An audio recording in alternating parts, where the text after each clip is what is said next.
Live action de Lilo e Stitch é aquele tipo de filme que acerta em cheio em algumas coisas, mas ainda assim deixa um certo gostinho de quero mais. E não é aquele quero mais porque amei tudo, sabe? É mais um quero mais porque faltou alguma coisa. Tem coração, tem nostalgia, tem Stitch, todo fofo ali pulando na tela. Mas parece que esqueceram umas peças do quebra-cabeça no caminho. Obviamente vai ter spoiler, entre aspas, né? Porque se você assistiu a animação, você sabe do que se trata a adaptação. Mas teve algumas coisas que eles mudaram bastante. Uma coisa que me incomodou um pouco foi como o bullying que a Lilo sofria ficou suavizado demais. Não digo que precisavam fazer um drama extremamente pesado, mas dava para explorar isso com um pouco mais de força no tom que a animação pede. A gente entende que as meninas veem a Lilo como a esquisita da turma, aquela que não se encaixa em nenhum grupo. Tanto que naquela cena da apresentação, a Lilo acaba empurrando uma menina do palco após ser provocada. Provavelmente era para ser a Myrtle, mas não era a Myrtle que a gente conhece. Não tinha óculos, não era ruiva. E eu vou te dizer que eu senti muita falta dessa personagem,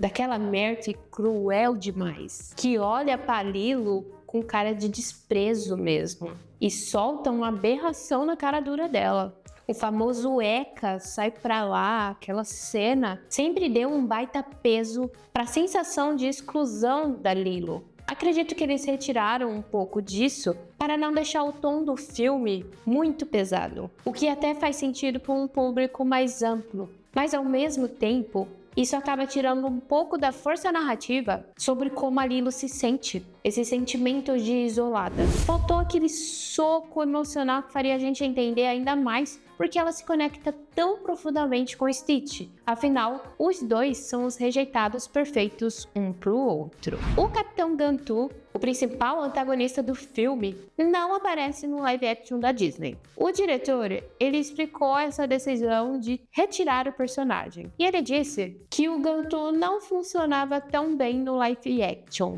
Segundo o diretor, a ausência do personagem permitiu que a história se fizesse de forma mais intensa, focando mais na dinâmica entre as irmãs Lilo e Nan. E o que eu mais senti falta foi desse personagem. Então eu discordo completamente do diretor.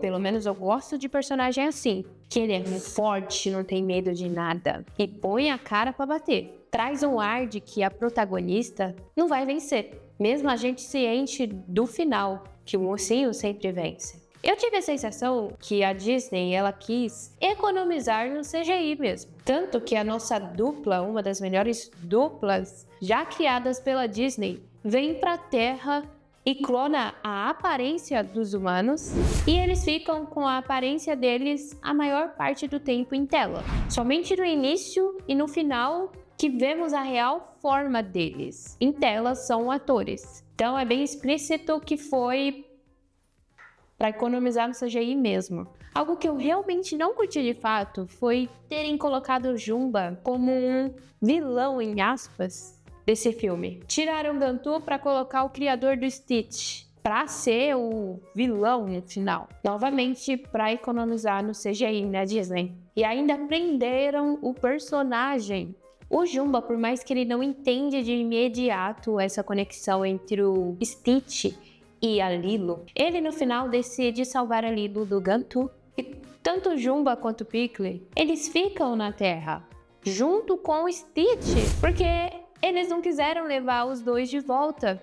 Então eles permanecem ali na Terra. Tanto que nas sequências do filme, mostra o cotidiano deles. Os dois viraram membros da família da Lilo. Eles viraram uma família e até passaram o Natal juntos. Então não fez muito sentido pra mim colocar o Jumba como vilão no final e ainda prender ele. Eu não faço a menor ideia do porquê colocaram dessa forma, mas se caso tiver uma sequência, e eu torço para que tenha, eu quero ver como eles vão desenvolver o Jumba nessa situação. O Gantu, ele fez falta pra caramba. E é aí que entra uma das mudanças que, pra mim, tirou um pouco da força dramática do filme. Colocaram uma nova personagem para ser assistente social. E isso acabou suavizando a presença do Cobra Bubbles.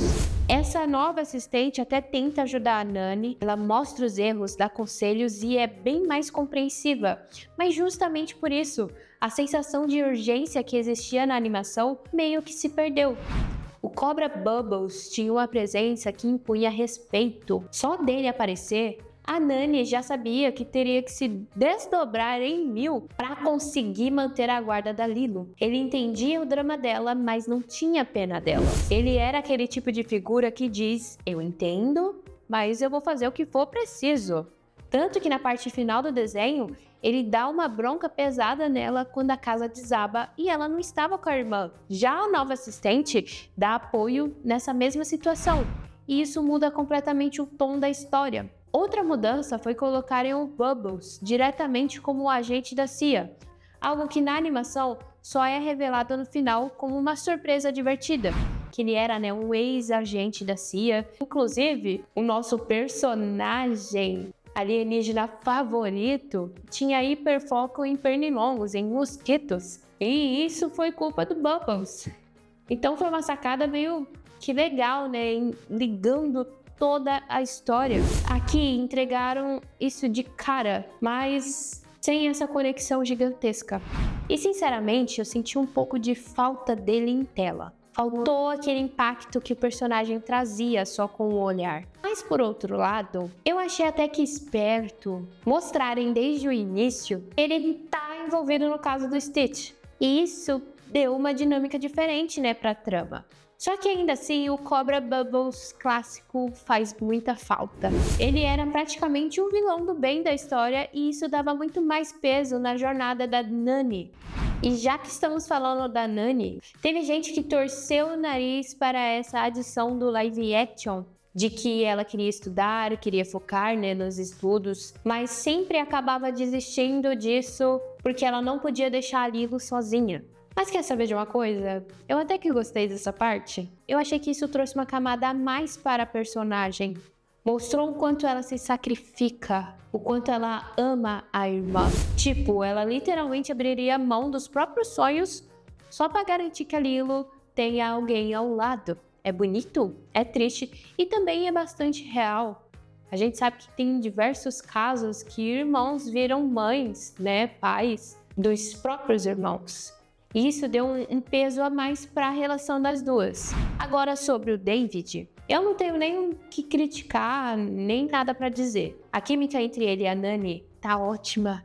Tá muito até mais presente do que no desenho. Eles deram mais falas, mais momentos. Isso só deixou o casal ainda mais interessante. E convenhamos que o ator também ajuda bastante. O moço fica muito bem em cena, Mas além da aparência, o ator ele trouxe aquele jeitinho carismático e paciente do David original, que é o que faz a gente torcer por ele conseguir um encontro com a Nani o tempo todo. Beba água para completar o Stitch. O Stitch deu defeito. Não. Esse filme é bom, o Stitch deu defeito. Você lembra? É desse daqui que ela faz. Stitch mal. Muito, muito mal. Inclusive, uma curiosidade que muita gente nem deve saber, o ator que faz o David no live action nem era a primeira escolha para ser o David. Pois é, ele tinha ficado em segundo lugar. O papel ele ia para outro cara. Mas aí, os pais que não dormem stalkearam o cara, investigaram todas as redes sociais dele, desse primeiro colocado. E olha, encontraram umas postagens bem problemáticas. O resultado, obviamente, foi a Disney demitir o rapaz e colocar a pessoa do segundo lugar, porque foram coisas bem problemáticas mesmo. E o segundo lugar assumiu, Assumiu o posto. Ou seja, um baita golpe de sorte pra ele e pra gente também. Porque no fim das contas a gente ganhou um David bastante carismático e ainda um colírio pros olhos. É só vitória pra gente. E claro que não é porque eu citei essas coisas que o filme foi ruim. Pelo contrário, tá? Por mais que teve algumas mudanças, ele foi o melhor live action recente da Disney. Eu assisti no mesmo dia os live actions Como Treinar o Seu Dragão e o Lilo e Stitch. Foi uma montanha russa de emoções e criaturas fofas. Primeiro o Banguela e depois o Stitch. E olha, eu vou ser bem sincera, eu curti muito mais o universo do Banguela. É algo muito mais mágico pra mim. Mas ao mesmo tempo, não dá pra ignorar que a Disney fez um bom trabalho aqui também. Ela caprichou realmente. Comparado com os outros live actions do estúdio, que muitas vezes parecem mais genéricos do que especiais, esse aqui tá anos-luz à frente. O Stitch, ele ganhou vida de um jeito bem mais autêntico, com alma, sem parecer que era só um bonequinho digital jogado na tela. Então, mesmo preferindo o mundo de Como Treinar o Seu Dragão, eu tenho que admitir que nesse ringue de adaptações, o Stitch deu um surf nos anteriores. A Pequena Sereia você tem que assistir com uma lanterna na mão, não dá pra você ver nada do mar, nadinha. O Pinóquio, ele foi um copia e cola, só que diferentemente de Como Treinar o Seu Dragão, ele não teve alma. Ele não trouxe a magia necessária para a obra. A Branca de Neve nem precisa dizer, tanto que você já até sabe. Foi bem cansativo. Você incorpora o Soneca assistindo. Inclusive, eu acho que você incorporando o Soneca é muito melhor do que o filme inteiro. O live action de Lilo e Stitch, ele fez algumas mudanças. Acrescentou umas coisinhas ali e aqui, que pra ser honesta, não me conquistaram tanto. Mas sabe o que ele fez certinho? Ele manteve o mais importante, a essência. Aquela alma do filme original, o jeitinho caótico e fofo do Stitch, a relação sincera entre a Lilo e a Nani, a relação sincera entre ele e Lilo. Tudo isso tá lá. E isso pra mim vale muito mais do que seguir o desenho quadro a quadro. Aliás, falando da Lilo, a atriz que interpreta ela parece ter realmente saído direto da animação. Você olha pra ela e pensa, é ela, é a Lilo, ela existe. E isso faz toda a diferença. Esse casting certeiro ajuda a acender aquela nostalgia boa de quando a gente era criança e assistia aquele filme no sofá com um baldão de pipoca. E um dos pontos mais mágicos do filme, sem dúvidas, foi o Stitch. Ele parecia real. Não real tipo, bons efeitos, mas real de verdade. Em nenhum momento eu fiquei pensando, nossa, que seja estranho. Porque eu tava 100% acreditando que aquele alien azul tava ali, de carne, osso e anteninhas. Agora, sobre mudanças, eu sei que esse assunto divide muitas opiniões, divide muita gente. Tem o time de tem que ser igualzinho ao original e o time pode mudar desde que melhore. Eu tô ali no meio, eu sou bem indecisa nisso. Eu não ligo de ver uma adaptação que é Ctrl+C, Ctrl+V. E também eu não fujo quando eles querem trazer algo novo. Mas o que me importa de verdade é a sensação, aquela magia de infância, aquele quentinho no coração. E aí, você gostou do live action? Não gostou? Compartilha da mesma opinião que eu? Ou pensa totalmente ao contrário? Pode deixar a sua opinião nos comentários que eu vou adorar saber. E olá, eu sou Brendovski, seja muito bem-vindo ou bem-vinda a mais um vídeo por aqui no meu canal falando sobre os live actions da Disney. Se você gostou desse vídeo, deixe o seu like, se inscreva no canal, ative o sininho para não perder nenhum conteúdo futuro. Se possível, hype esse vídeo, que isso faz com que eu cresça cada vez mais na plataforma e traga conteúdos semelhantes para você. Eu vou deixar um vídeo aí na tela final para você conhecer ainda mais o meu conteúdo por aqui. E então, até o próximo vídeo.